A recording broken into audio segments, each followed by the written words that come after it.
The kingdom of Kush collapsed in the 4th century AD. But evidence has recently come to light that some of its people migrated across the plains of Kordofan towards the Nuba hills.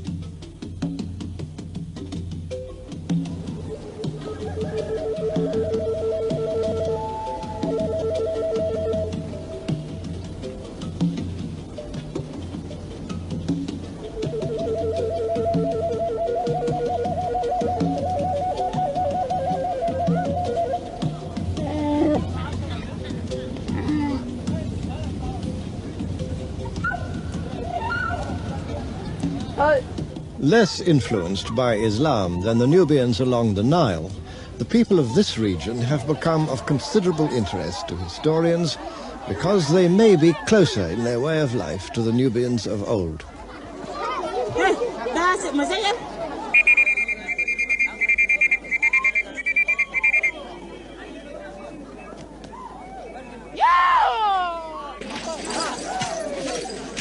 As it happened, we chanced on a special day among these Nuba people, a bit like a cup final. This is Africa as it can still be found, away from tourists, motor cars and big cities, celebrating in its own fashion.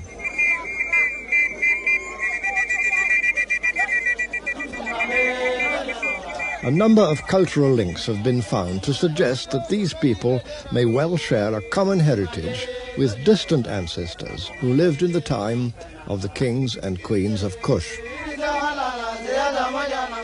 Village teams, each wearing its own distinctive colour, have gathered from a wide area to take part in one of the oldest of all sporting events, but also a passion among the Nuba, wrestling.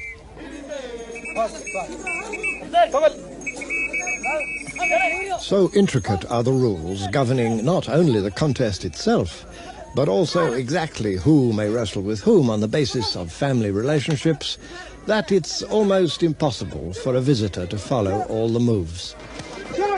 But for the historian, there's another close relationship between the Nuba wrestling of today and that of ancient times. Dating from around 2500 BC, these vivid paintings have been copied from an Egyptian tomb at Beni Hassan.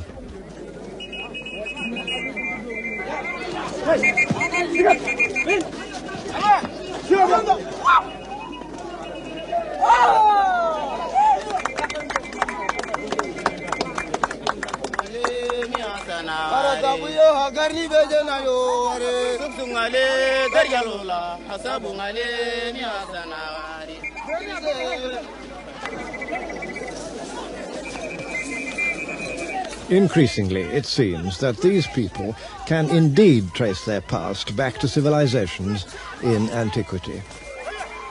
And their ancient sport provides one more small piece of evidence of a continuous social tradition that's lasted for centuries.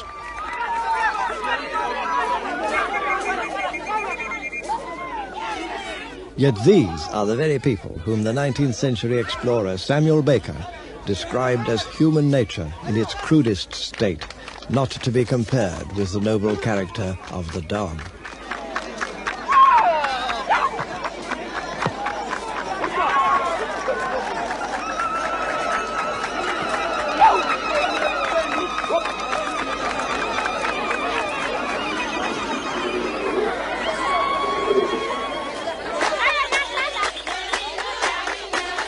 After the contest comes the celebration.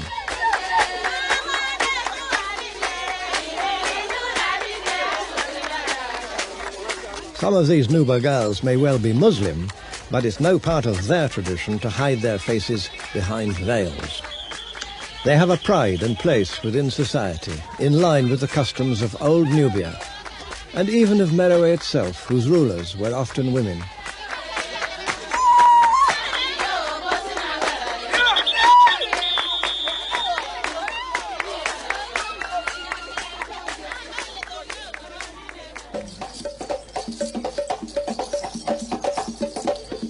In another part of the Nuba Hills, just a few miles to the southeast, the teachings of Islam have made no headway at all.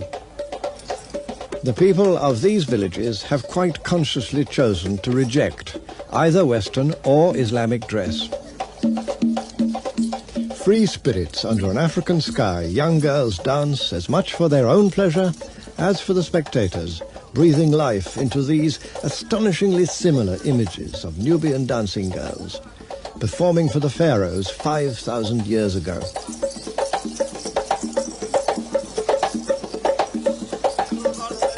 Famed for their grace and beauty, they had an honored place in the life of ancient Egypt.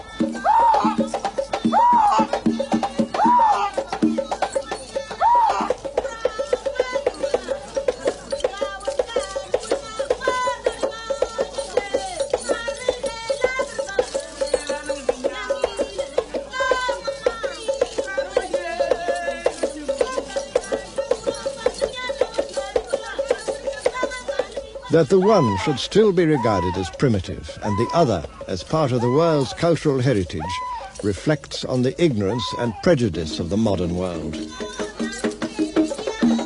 and not at all on them.